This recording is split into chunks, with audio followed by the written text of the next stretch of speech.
Hello and welcome to this lecture on production and costs in our course on principles of microeconomics. To give you a roadmap of what we're going to discuss in this lecture, we're going to start by talking about why we go into business.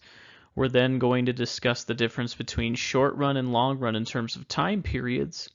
We'll then also, in the same vein, talk about the relationship between and the difference between fixed and variable costs. We'll bring back opportunity costs because they're an important thing to discuss when we're talking about decision making in terms of running a business. We'll introduce production functions, and we'll use production functions to calculate costs, both average costs and marginal costs. And then we'll use that information to graph cost curves, talk about long run costs as they differ from short run costs, and then we'll wrap up the lecture by talking about profit maximization. So let's start the lecture off by talking about why firms go into business. The reality is they go into business to make money, but just because we're making money in terms of revenue does not mean that we're a successful business. We need to take in consideration whether or not we're making profits. And profits are equal to total revenue minus total cost. So total revenue is price times quantity, essentially the price you sell the product at times the number of units that you sell. You subtract total cost from that, which is what this lecture is going to mainly focus on, is cost. And total cost is essentially basically adding in everything that you pay money for, and on top of that, opportunity costs that you're foregoing in order to run this business that go into the operations. So overhead costs, variable costs, we'll talk about all of them.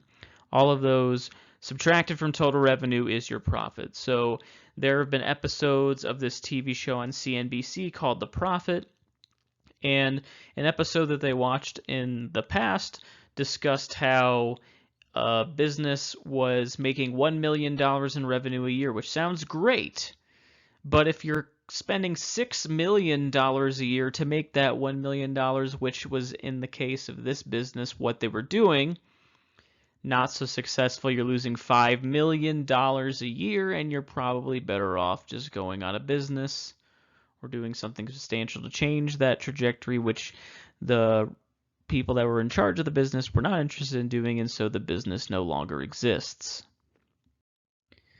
Now, the question is, when a firm decides to go into business and they decide to produce a good or service, they have to figure out in their process how they're going to make that good or service.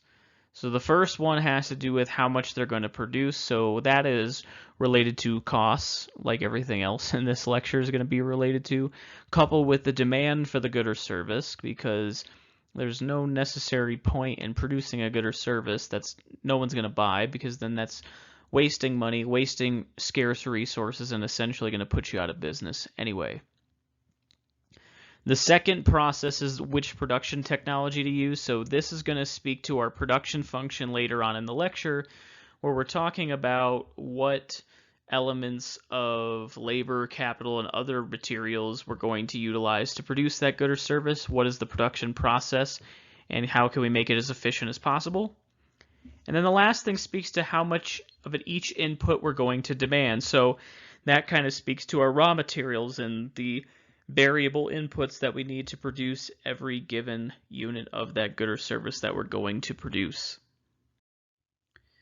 Now, costs depend on what time period we're focusing on. So if we're in the short run, then really what differentiates the short run and the long run is the short run is what we mostly think about. Our day-to-day operations, our day-to-day chores and tasks that we have to complete to avoid getting fired, to avoid our life from kind of descending into chaos. But essentially, like I talked about at the beginning of this course, we hopefully and ideally are building towards something in the future and in the long run versus just focusing on what we have to get done today. Hopefully the things that we're doing today are a means to an end in the long run to get to where we want to go. Now, how we differentiate the short run and the long run in terms of production, The short run is going to be the time period in which at least one input for a firm is fixed. So we're going to have fixed and variable inputs, which is what we're going to talk about in a second. But essentially what this means is that there's some sort of limiting factor. So if you are an individual and you have a lease on your house, that is a fixed cost. That is a fixed input. So we are operating in the short run because whether you spend a single moment in that house or every waking moment in that house that you're renting, you are paying the same amount per month. This differs from the long run in which all elements, so let's say the lease expires and you now have the opportunity to fluctuate to a new place, move to a new city, move to a new country, or just maybe buy a house so then you are kind of expanding and moving forward with your life. That's more of the long run where you have the flexibility to vary every input and aspect of your life. And this applies to a business as well. If a business has a lease on a facility, then they're probably operating in the short run. If that facility lease is expired and they're interested in expanding their production operations, maybe building a co-packing facility, a distribution center, or just a bigger brick and mortar retail location, then they're probably operating in the long run. So as I defined earlier, really fixed costs and variable costs are the main two categories of explicit costs that we're going to be talking about. So an explicit cost is a cost that involves spending money. And so the two categories we have are fixed costs, which are costs that are independent of the level of output. So again, if you have a car payment or a lease on your house, whether you use that car at all or not, or whether you're on vacation and not in the apartment or townhome or house, or you're in it all the time, you're paying the same amount per month or per week or per year, however the contract is negotiated or how the loan is spread out. And so that's a fixed cost. It doesn't really matter how much you use it, you're paying the same amount. So essentially the average fixed cost will diminish and go down the more you utilize it, but essentially the actual overall cost is going to be constant. A variable cost is a cost that depends on the level of output. So if you produce nothing, then your variable costs will be zero. Your fixed costs will be the same as they were as if you produced 1,000,000 units. But in terms of variable costs, your cost is going to be dependent upon your level of production. So if you produce nothing, you have no variable costs. If you produce a bunch, then you have a lot more variable costs than if you produce a little bit. So if you were basically running a pizzeria, so the reason why I use this is because my first job was at a pizza place. I've worked at 2 different pizza places in my life, and it's kind of actually where I learned a little bit about business because it was a family-owned restaurant, and kind of my boss was the owner, so he was always talking about money and costs and things like that, mainly to get us from stopping over putting too many toppings on the pizza. We tended to over cheese it, over pepperoni it. I'm making verbs here as I speak, and essentially he was just trying to lecture us to keep us from running him out of business as he was warning us.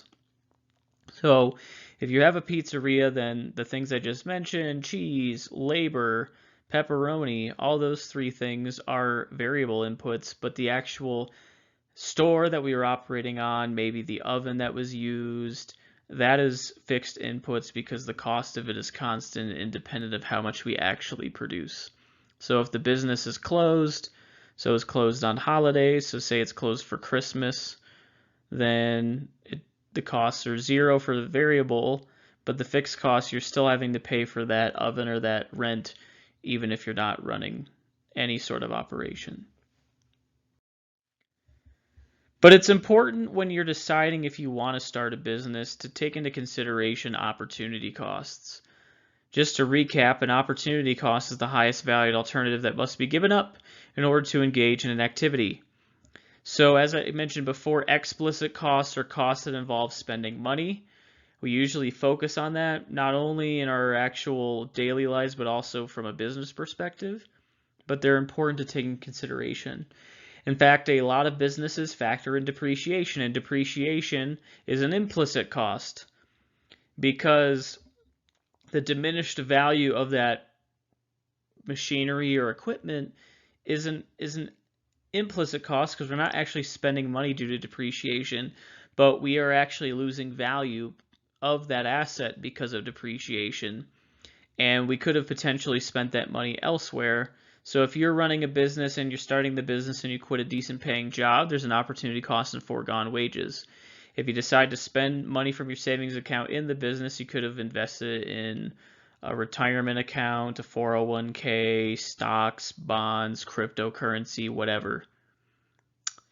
And then if you buy a piece of equipment and it depreciates, that's also an implicit cost. All those are opportunity costs because there are things we could have done instead of doing what we did, but we believe that the benefit of the profits and the success of the business is going to outweigh the cost that we're giving up implicitly. So I don't know if you've ever heard of or watched Schoolhouse Rock. It's from, I believe, the 70s or 80s. My mom watched it when she was a kid, and then because she thought it was so effective, uh, she bought the videotapes for me. So again, yes, videotapes, not DVDs, not Blu-ray, not streaming, VHS tapes of Schoolhouse Rock. And so one of my favorite songs is Conjunction Junction, What's Your Function? And so instead of conjunction junction and learning about but and things like that, we're instead learning about the production function and figuring out how our production function functions. So no like a literal rhyme there. I couldn't come up with anything more creative because production function, what's your junction, doesn't really make any sense. So we're with production function. What's your function? Well, the production function implies what is the ability for us to produce given certain inputs. That's really what a production function is. In this class, it's going to be a table. If you take an intermediate economics course, particularly in micro, or if you end up taking graduate level courses like I have in the past, they're pretty much just going to be equations and mathematical functions. But our production function is essentially derived, if we're not going to use a fancy mathematical equation, from the three questions that I mentioned before. Basically, once we figure out what a requisite demand is, we figure out, okay, how much should we produce? And then we figure out, okay, what inputs can we use in terms of raw materials? How much do those cost? And what type of technology? So do we have robots? Do we have people? Do we have equipment? Do we have machines? Do we organize the production facility in a way that's efficient and not inefficient? All of those things are going to yield you a specific production function. Now, again, if it's mathematical equations, we kind of just input certain numbers and then the equation spits out outputs. But for us, what we're going to do is we're going to have a certain level of inputs. Some are going to be fixed, some are going to be variable, and then we're going to use that to see how many units of that good or service we can produce with those inputs, and then calculate the costs associated with those combinations of inputs. So again, to repeat the definition of a production function is the different levels of output that can be produced with different combinations of inputs. So that might sound silly, but really what it's saying is based on whatever combination of inputs we use, so how many workers, how many units of raw materials, how many pieces of machinery and equipment that we combine together, how much output can we get with that combination? So if we have one worker, how many units can we get? If we have two workers, how many units of production can we have? And like I said, we can use tables or mathematical functions, but we're going to use a table. Now, forgive my capital T in cost. So I guess this is cost with a capital T. That's how important this is. You need to know that there are costs. So much so that I annoyed you with a capital T in the first word. And if you don't like lowercase in titles, I annoyed you even more with all the lowercase that follows it. Now the production function, really what it is just saying how much we can produce with given inputs. But the important takeaway from a production function isn't so much just how much we can produce with corresponding inputs, but also the costs associated with those combinations. And so there are going to be 4 types of costs that are extremely important to analyze. And it's going to be important because you not only need to know how to calculate them from given sets of data, but you also have to be able to graph them, because most of our analysis is going to be utilizing graphs. And so we've learned supply and demand. So if you're actually trying to figure out how to derive supply, really these cost curves are going to help you determine whether or not you're making money, whether or not you should stay in business, and also figure out how many units you're even going to produce, and basically becomes the de facto supply curve for you. And if you aggregate all of the firms that are producing that same product, then you get the market supply curve that we had in previous lectures and chapters and assignments and exams. So this is how we calculate our costs. So average total cost is going to be probably the simplest one to calculate. It's just adding up all the costs that we have incurred at a given combination of inputs and divided by the total output that comes with that combination of inputs. So it's just total cost divided by quantity. In fact, if you ever struggle to figure out how to calculate something, average is just dividing by the total amount that you've produced. So whether it's average total cost, average variable cost, or average fixed cost, you're just going to be dividing by your quantity. Average variable cost is just going to be taking the total amount of the variable inputs and how much they cost divided by that quantity. And then our average fixed cost is just going to be the total fixed cost of all of the non-variable inputs and dividing that by that same quantity. Arguably the most important calculation here is probably the hardest one, and that's marginal cost. Marginal cost is saying, again, to recap on what marginal means, is it's the additional cost of producing one more unit of a good or service. So let's say we're going between 2 different rows or columns in a production function table, or if we're moving from one point of a graph supply curve to another point on a supply curve. To calculate our marginal cost, we're just taking the change in total cost. So if I produce 12 televisions and I decide to produce the 13th television, it's just saying what is the actual cost of producing that 13th television.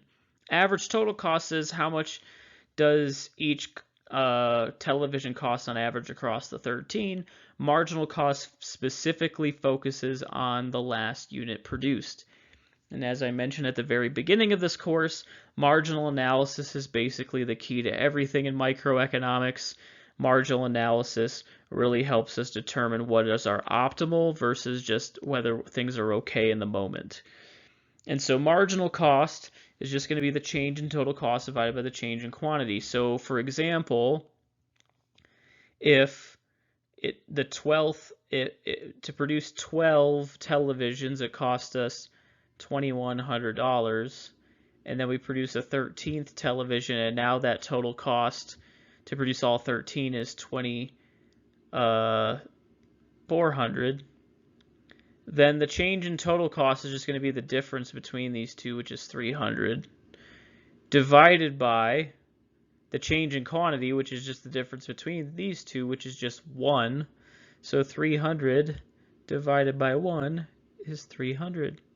So it costs us $300 to produce that 13th television.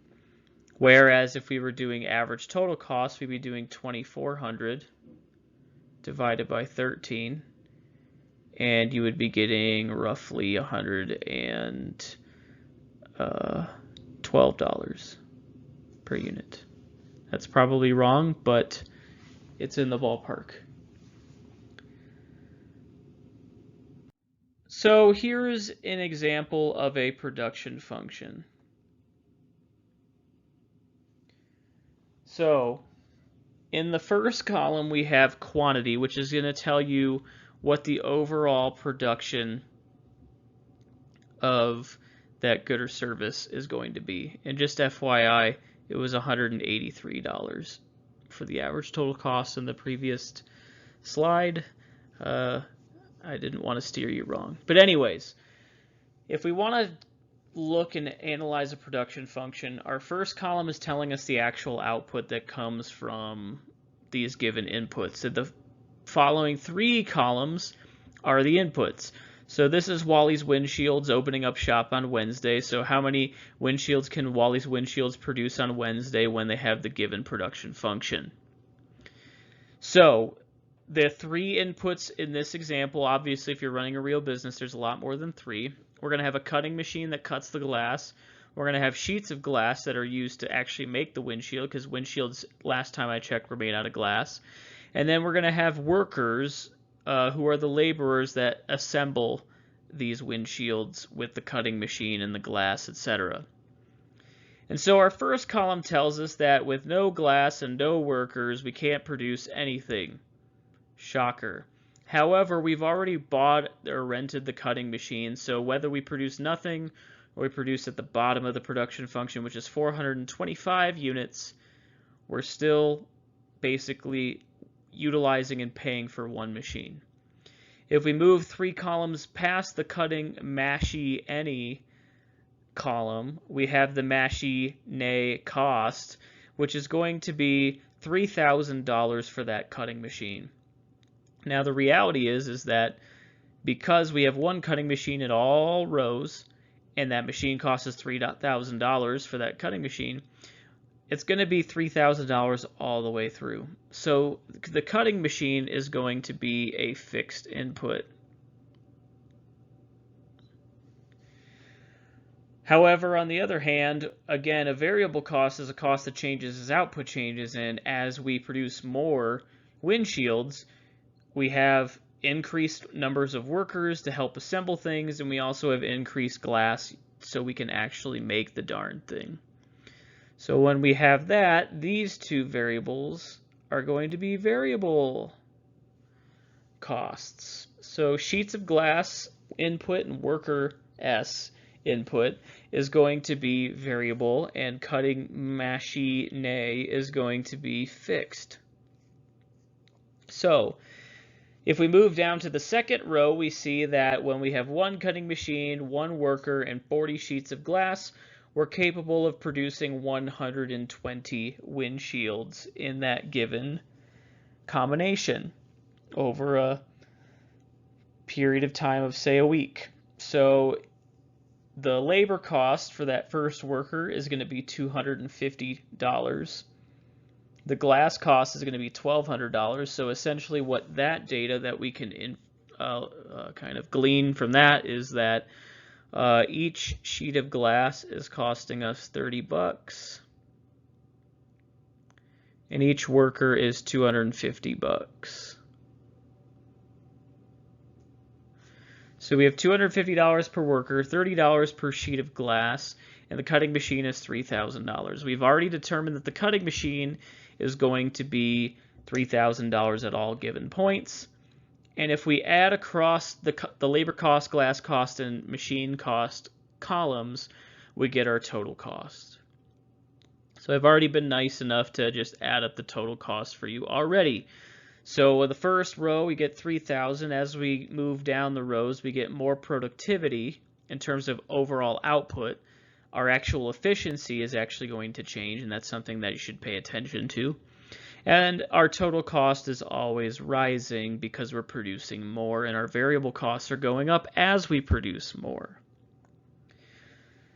So notice, first and foremost, before we actually get into calculated costs, because that's the most labor-intensive part of this process, is that we can calculate something that's known as the marginal product of labor. And the marginal product of labor, denoted as MP sub L, is the additional output that you get from every additional worker that you hire. And since the rows are basically corresponding to us hiring one additional worker every time we move down a row, the difference in quantity between the rows is essentially going to be our marginal product of labor. And so in this row it's 120, then we have 270 minus 120, which is 150. Then we have 360 minus 270, which is 90. Then we have 400 minus 360, which is 40. Then 420 minus 400, which is 20. And then 425 minus 420, which is 5. So this is our marginal product of labor. This will be useful when we calculate marginal cost because, again, the denominator of marginal cost is change in quantity. Well, if we're moving down the rows, the change in quantity is also the marginal product of labor. So now you have the denominator for each row for marginal cost thanks to calculating that first. The next step now is to calculate average total cost, which is going to be total cost divided by quantity. So what you're going to do for average total cost, so I'm going to circle it with this white right here, is going to be total cost divided by quantity. Now we don't care about the first column because we're not producing anything. But when we move to the next the next row, we're going to be dividing 4450 divided by 120. And when we do that, we get $37.08. So we can put in 3708.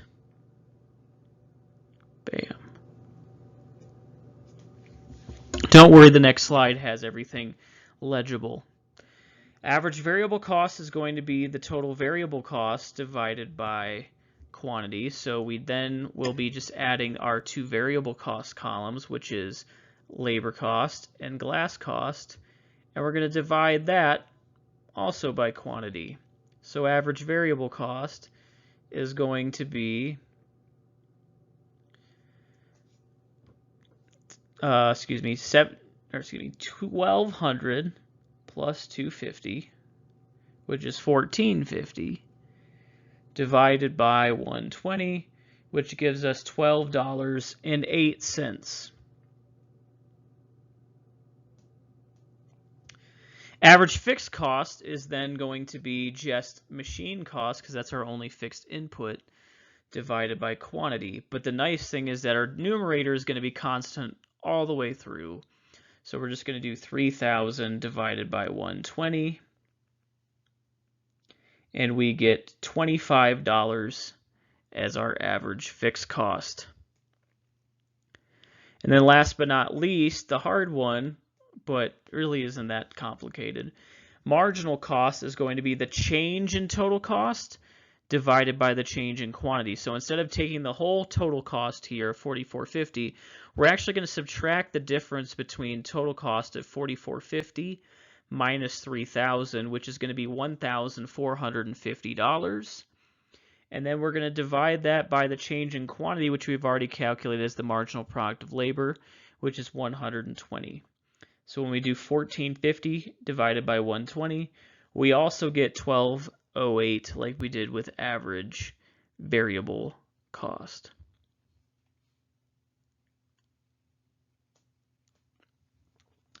And then you would do that all the way down the row. So you divide the purple, divide the blue, divide the green, and divide the red all the way down.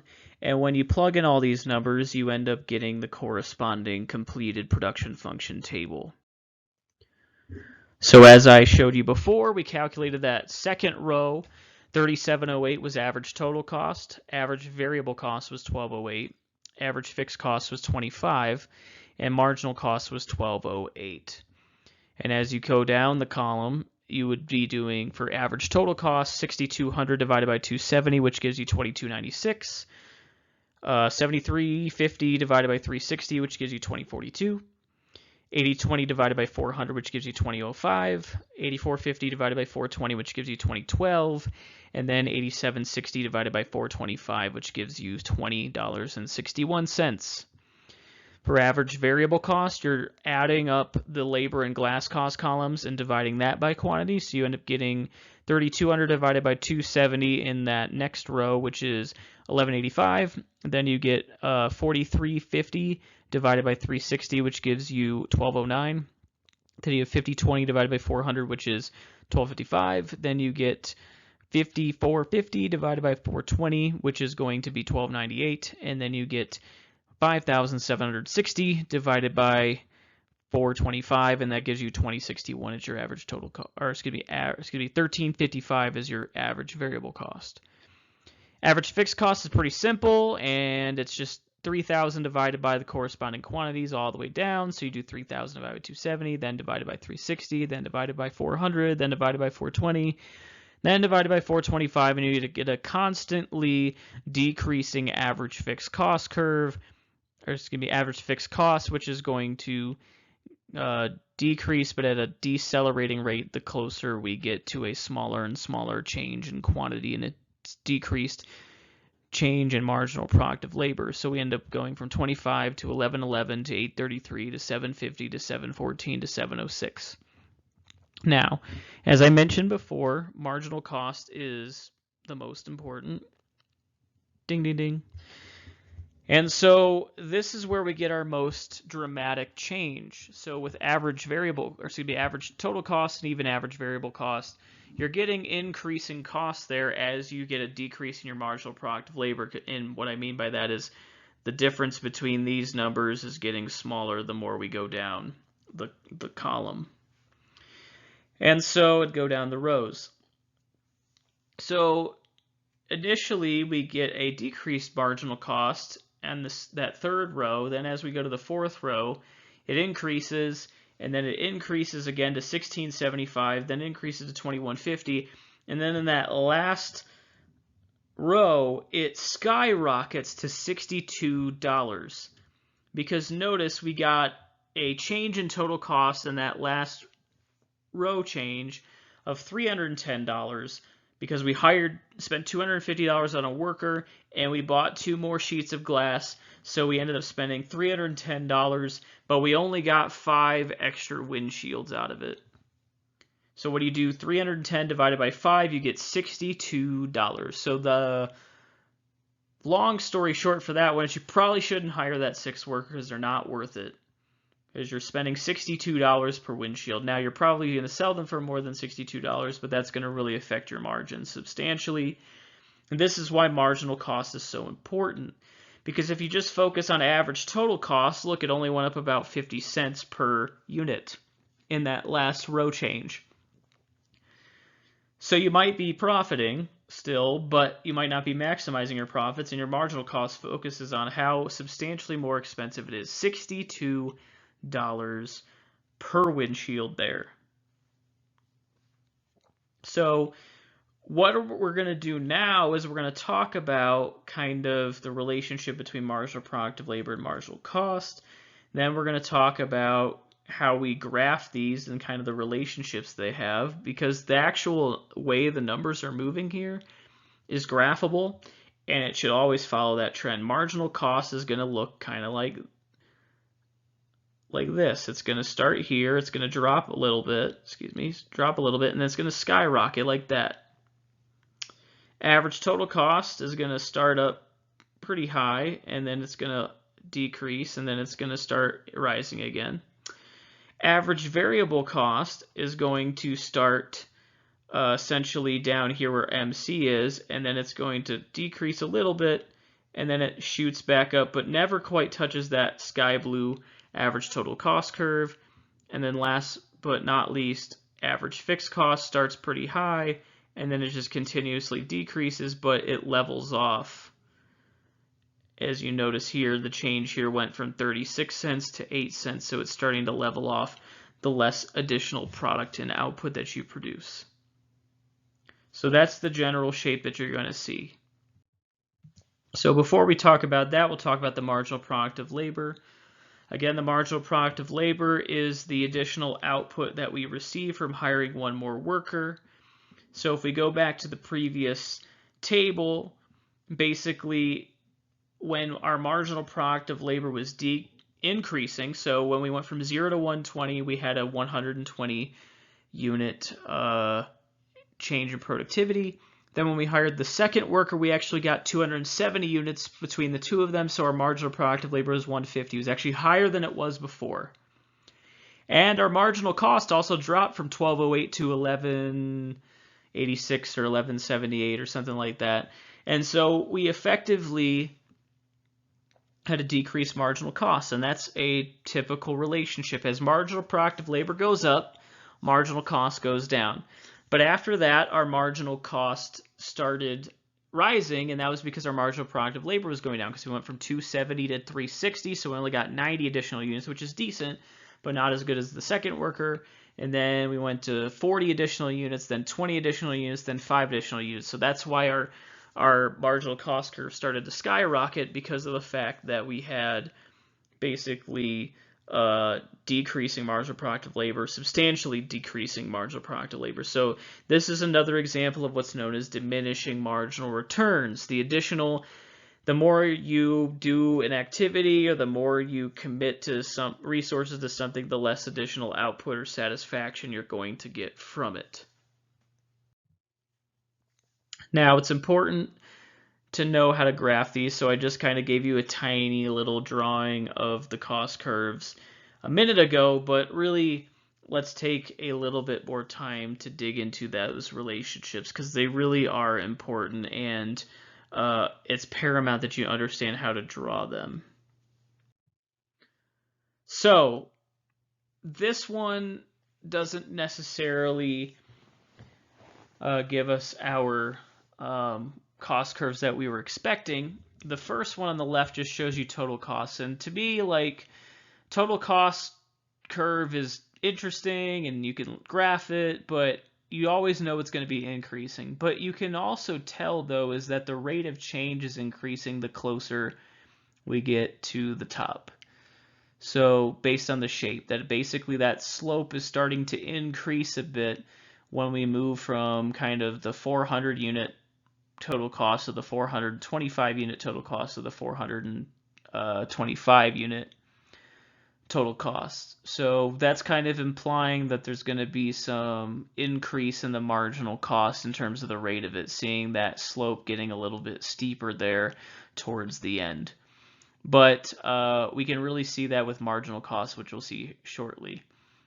In terms of average total cost, notice the average total cost started pretty high. It dropped significantly because we started spreading out that variable cost over a lot more units when we got increased marginal productive labor. And then basically at a certain point, we hit our minimum average total cost, which was at 2005 at our 400th units. And then our average total cost started to rise. But again, this is why it's important to know how to do marginal analysis, is because the reason why it only went up by 50 cents was because we're spreading out the total cost of 87.60 across all 425 units, and not just the specific 5 units that were contributed from that 6th worker. And that's where marginal cost comes in. So when we combine this again, you see that our orange graph is now our marginal cost curve, and our blue graph is our average total cost curve.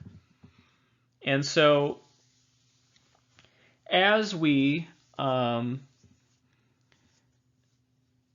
have that small rise in average total cost, I mean 6 cents at the beginning from 400 units to 420 units, but we jumped from 16.75 to 21.50 at that point, so that's a $4.25 rise in cost, or $4.75 rise, excuse me, in marginal cost, but we only had a 6 cent increase in our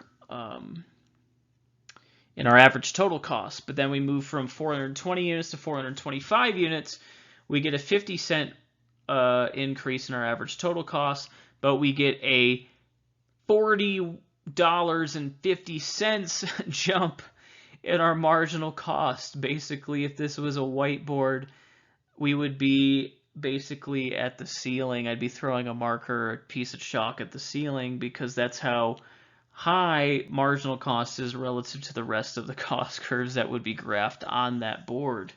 It's pretty intense.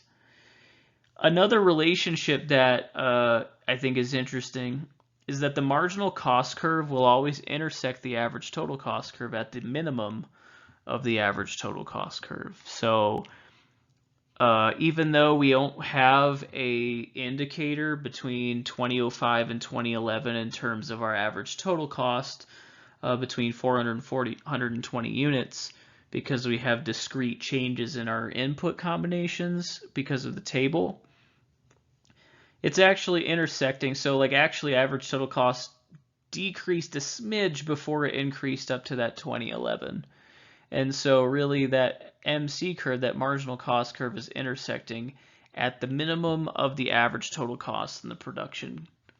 And so once it crosses that point, basically you know that you have problems on your hand in terms of future profitability and productivity. So again, it's really important to know about these cost curves. Marginal cost is essentially the most important, and we'll talk about that at the end of the lecture. But effectively, all of them are going to be useful, and at the end of the lecture, I will do a quick little recap of drawing the curves to make sure that you truly understand the relationship, because I think that's one of the most important takeaways, and you'll definitely be assessed on that in the course. So, the reality is, though, is when we go from the short run to the long run, we're going to have a different relationship in terms of cost, because in the long run, we have no fixed costs, we have only variable costs. So the average fixed cost is going to go away. It's going to be zero because there is no fixed cost. If fixed costs are zero, you divide zero by anything, it's zero. So effectively, we have no average fixed costs anymore, so there is going to be no difference between average variable cost and average total cost at that point. Because if you take ABC plus 0 is equal to, so ATC is effectively ABC plus AFC, and I'll show you this relationship on the graph because it's actually a pretty neat relationship. In the long run, there is no average fixed cost, so if this is 0, then that effectively means that these are the same, so you really only have two curves in the long run, marginal cost and average total cost, like the previous slide. In the short run, you're going to have four. You're going to have this one, and this one, and this one, but in the long run, you just got this one, which is a lot easier to analyze. So here's an example of long-run average cost curves, and the biggest takeaway from it is to talk about what are known as economies of scale. As you produce more output in the long run, when you have more flexibility, you're not constrained by limitations of leases and contracts and depreciating equipment, you effectively have what are known as economies of scale, and that is the situation where your average costs decrease as you produce more. So basically from this point here at the beginning to this point right here is economies of scale, or EOS, not to be confused with the lip balm. Economies of scale right there. Your average costs are decreasing, so basically the short run curves are kind of focusing on the difference in relationships in average total cost curves. So a small factory might have a high average total cost because they don't have as much flexibility and productivity. Ford might be deeper, and then other bigger companies might have cost curves that are further down in terms of where they're being analyzed. But basically, you get one big long-run average cost relationship when you add up all these short-run curves and kind of their relationships and intersections. So that's where this big red curve is coming from, is it's basically the accumulation and aggregation of all those short-run input combination curves. Now, eventually, you'll reach what's known as the minimum efficient scale, and the minimum efficient scale is the point in which you've maximized your economies of scale. You are producing the product at the lowest possible cost on average that you could possibly do with the resources that are available, the production processes that are available in the time that you're making it. However, that doesn't mean that you're perpetually going to have increasing costs after that point, and it also doesn't mean perpetually that you're going to be at that lowest possible cost. This phase right here is known as constant returns to scale, and so we'll call that CRTS. Basically, it says that your average cost is going to be minimized, but it's going to be the same, no matter how many units additionally you produce at that point. Now, it varies based on the firm. It could be 200,000 to 205,000. It could be 200,000 to 400,000. Like this example could be 200,000 to a million. Regardless, eventually what happens is if you keep producing more and more and more and more and more, you're going to end up running out of that constant returns to scale situation, and you're going to end up over here with diseconomies of scale, not to be confused with the program that you used in the 90s to run your computer, MS-DOS. Some of you might have not a single clue about what I'm talking about, just like you had no idea about the lip balm. Look it up. I'm right. It's real. So economies of scale is a situation in which basically you become too big to be able to control the production process efficiently. So part of it could be because you've utilized up so much of the resources used to produce the good or service that exist in nature and in society and Earth, that basically the supply has been diminished so low that basically when supply decreases, equilibrium price increases, like we've talked about earlier in the semester. So essentially you have to pay a higher price for that resource, and so your costs go up, and then, well, that's reflected in a cost curve by having a higher cost. The other example is a lot of businesses struggle to control quality control and consistency once they become too large. So if you've ever worked in fast food or retail where there's a lot of franchises or a lot of versions of the store, you might have had a manager that was strict by the book and annoying, but really that's what the corporation wanted, to make sure that they were following quality control so it's consistent. So if you go to a McDonald's in Michigan, it's the same as a McDonald's in Wyoming, it's the same as a McDonald's in Oregon, it's the same as a McDonald's in Texas. Can't say the same about Europe. European McDonald's is better. But regardless, essentially it's kind of remarkable how you could go to all those different places and it's essentially the same thing when you have such a big supply chain, food coming from all over the place, and workers that are either really skilled or unskilled or somewhere in between based on their training that they got. So if you have a shift where you have a person that is really enforcing the rules and the consistency, then it's great. But you might have the night crew or a different manager who is the fun manager that lets you listen to music, and basically things are run a little bit more lackadaisically and things slip through the cracks, and then the consistency is not the same, and so your costs go up because people are wasting food, making more mistakes, increasing costs associated with that. A lot of times it comes from a lack of communication and enforcement of rules, and so diseconomies of scale basically is there to show you that eventually, even if you can manipulate all of your inputs in the long run, you're still going to have increasing costs at some point. Now, this graph is basically going to be a graph that kind of shows you how production functions exist. So in economics, we typically focus on two inputs for simplicity instead of all. If you're actually running a business, you've got so many inputs. You've got electricity and plants and legal fees and all this other stuff. But in terms of trying to understand economic models, economists are pretty simple, and we have two types of inputs. Capital, which is your capital goods of equipment and machinery and technology, and then labor, which is going to be just your workers. And so there's going to be corresponding costs associated with those combinations of capital and labor. And so basically we have two types of lines that are being visualized here. The orange line that you see is going to be known as an ISO cost. Basically it says any combination of capital and labor that's on that line is going to be the same cost. So that first ISO cost line, which with the intercepts at 20 capital units and 80 labor units, has a total cost isoquant of 2,000. So any combination of capital and labor on that orange line is going to be $2,000. And we move out to the next one, and it's 3,000, 4,000, and 4,250. The Second type of line that I want to show you is the red curves that are basically intersecting A, B, C, and D, and they have Q1, Q2, and Q3 associated with the three red curves. Those are known as isoquants. So iso means same. So iso cost means the same cost, as we just established. But isoquant means that you're producing the same level of output at every given point on that red curve. And they're parallel.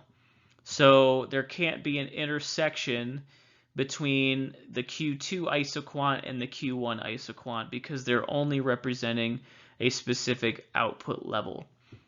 So Q1 is equal to 50 is the first isoquant that's red, that's in red. And that curve has a point of tangency. So a point of tangency is basically a point where it is touching at one point but nowhere else at that first ISO cost of $2,000. And what that Q1 isoquant is saying is that the highest amount of output that the firm can produce with $2,000 is 50 units. And so that point A represents the most efficient level of production with the corresponding $2,000 budget. There are other combinations of labor and capital indicated by that red curve that give you 50 units, but they're definitely going to cost more than $2,000, except at point A. And there are other quantities that you can get with $2,000, but none of them will be as high as 50 unless you're operating at point A, and none of them will be higher than 50. And so if we look at all those points of tangency, so B is tangent with the $3,000 ISO cost at 75 units, and the 100 isoquant is tangent with the $4,000 ISO cost at point C. And so if you draw a line through those A, B, C points, all those points of tangency of the isoquants with the ISO costs, you have what's known as the expansion path. And that expansion path shows you the most efficient level of production as you keep adding more and more inputs and incurring more and more cost. And so that point D there is there to demonstrate that you could produce 100 units with 80 labor and 20 capital at point C, and you could also produce 100 units with 110 labor and 15 capital, but the actual cost of that is higher than at point C, so it would be better off producing at point C because you save yourself $250. So that is how a production function basically operates and how we could basically visualize the most efficient outcome based on the combinations of labor and capital. So as I mentioned at the very beginning of the lecture, how firms make money is because they sell goods and services, and it's the difference between total revenue and total cost. So total revenue is price times quantity, total cost is adding up all of the cost inputs like I mentioned before, and the difference between the two is profit, and really that's the end goal, is to maximize the profit for the firm. That's the most optimal outcome, and that's really what we're going to be focusing on moving into the next units, is how does a firm, based on its varying levels of competition with other firms, maximize its profits. And essentially the way it's going to do it is the same, but the context in which they compete is going to differ in terms of their outcomes. So again, profitability is, if you wanted to do it with a graph or in a simple form, is to just compare price and average total cost. If price is higher than average total cost, the firm is making money, because if you divide out the total cost by the units that are produced, well, the price they sell it for is how much money they're getting for each unit that they sell. And so if the price they sell it for is higher than the average cost per unit of production, then that firm is actually making money. Now, the firm is selling the product at a price that's less than average total cost, then it's losing money, and if it's the same, then they're breaking even and they're making zero profit. However, the most important takeaway from this is not just to figure out if a firm is making money. I mentioned this at the very beginning of the class, not this lecture, but the class itself.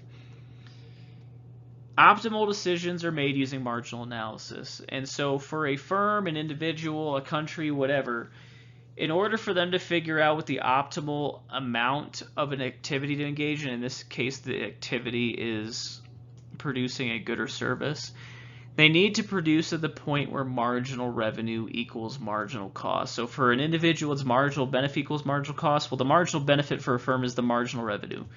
And marginal revenue is just the additional revenue from selling one more unit of a good or service. So the additional revenue that they get from selling one more unit of a good or service, if that is equal to the additional cost of producing that good or service, that is the optimal level of consumption, or excuse me, production, and that's the last unit that they should produce. Anything beyond it, the marginal cost will exceed the marginal revenue, and they'll actually be cutting into their profit margin. And anything less than that marginal revenue will be higher than marginal cost, and there'll be missed opportunity for profits because you didn't make enough. And so this is really the key to solving profit maximization moving forward in the subsequent units and figuring out, okay, well, how much is the firm going to sell it for? How much are they going to produce? How much of it are they going to produce? How much money are they making? And if they're not making any money, should they even be in business to begin with? Those are the questions that all stem from answering this. If you know where marginal revenue equals marginal cost, you can answer all the rest. If you don't, then you can't answer any of it. And so really, this is kind of the key to solving really anything moving forward. So it's important to make sure that you understand this in detail. So with the end of this lecture, I wanted to basically graph those cost curves so you can understand their shapes and their relationships. So on our x-axis, we're going to have quantity. On our y-axis, we're going to have price, which is effectively just cost in dollars, but when we're coupling it with demand, it's going to be price, so it's important to just leave it as that price axis. So we'll start with average total cost. So average total cost is just the total amount of cost incurred divided by quantity, and I'm going to make it a yellow curve. And it'll start pretty high, and then it'll decrease, and then it'll bottom out and then start to increase. So this is average total cost. We also have marginal cost, which is probably the most important one. That starts pretty low, and then it, let me erase that and try again. I didn't want to erase the whole y-axis, but I guess, or x-axis, but I guess that's what has to happen. So it starts to decrease initially, and then it starts to increase, and it will intersect the average total cost at its minimum. So that's our marginal cost. Notice how it intersects at minimum ATC. Right there. I'm going to erase that because I have two more graphs to draw. So I will make the average variable cost curve blue, and it's going to start here. It's going to decrease a little bit, and then it's going to increase but never quite touch average total cost. So this is, and again, this is the short run, so I'll call this short run costs.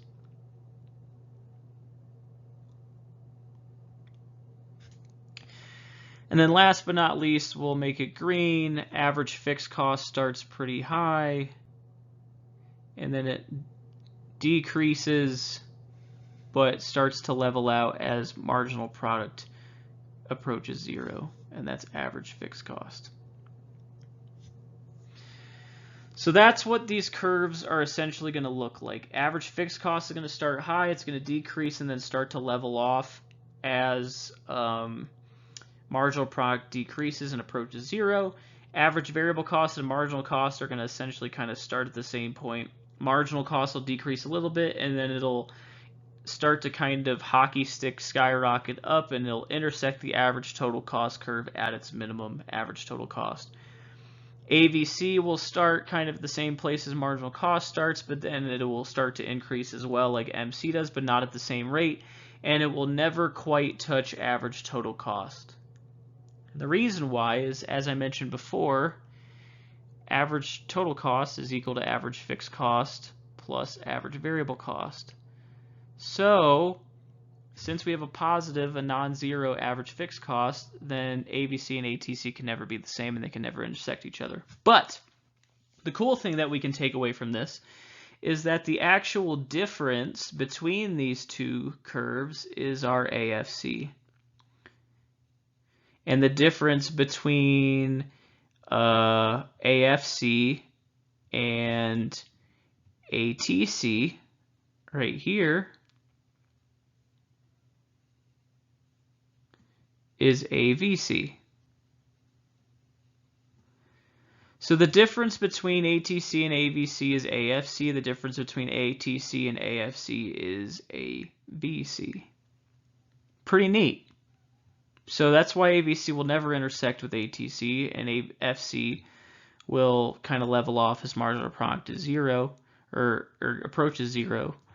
But AFC will never be zero, and AVC will never be equal to ATC. And the difference between in the curve, so notice how the gap here is pretty substantial, and then as we kind of diminish it, the gap becomes narrower. So then AFC is smaller here and it's higher here, so the gap gets narrower, but it corresponds with the same distance between AFC and zero. So I didn't draw it to scale, but the difference between here is going to be the difference between here. The last important takeaway with this in terms of short run cost is that marginal cost is your supply curve.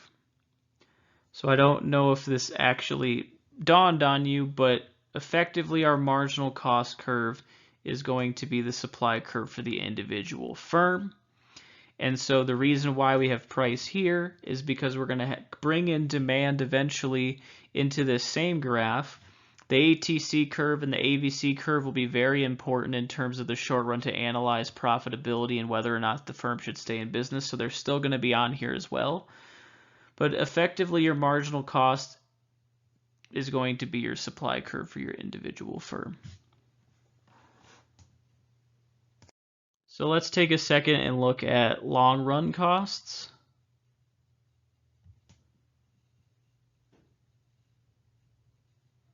So long run costs, the difference here is there's only going to be two curves. So we're going to have our marginal cost curve as always. Start here, bam, goes up. And now we know that that's our supply curve. But what other costs are we going to have? Well, again, in the long run, as I mentioned before, ATC is equal to AFC plus AVC. So before we had an AFC curve, an AVC curve, an ATC curve, and a marginal cost curve. But in the long run, there are no fixed costs. So if fixed costs are zero and we divide zero by anything, then AFC is going to be zero.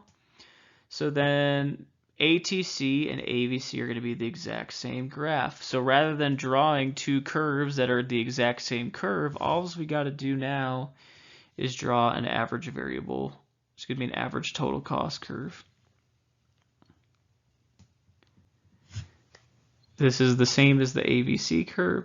There will be no AFC curve. And so if you ever get a problem where you only have these two curves, assume the long run.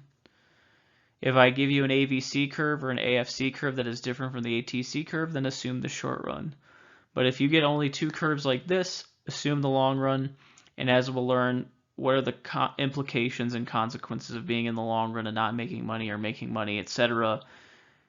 It will be important to make this distinction to make that conclusion. So this concludes the lecture on cost and production. I would recommend if you're struggling to reach out and ask any questions you have. This is going to be one of the most important lectures. I mean, they're all important, but this one kind of sets the tone for the remainder of the course. So if you do have any questions about graphing, about calculations, things like that, please feel free to reach out. watch through the lecture again, go through the practice table, and do all the calculations manually to make sure you're getting the same answers. And then on the assessments, reach out if you have any questions or concerns. Otherwise, best of luck on your assessments, and good luck in your other coursework. And I'll speak to you in a little bit on markets and the differing levels of markets and competition, and how we're going to set the stage for the next unit in our course.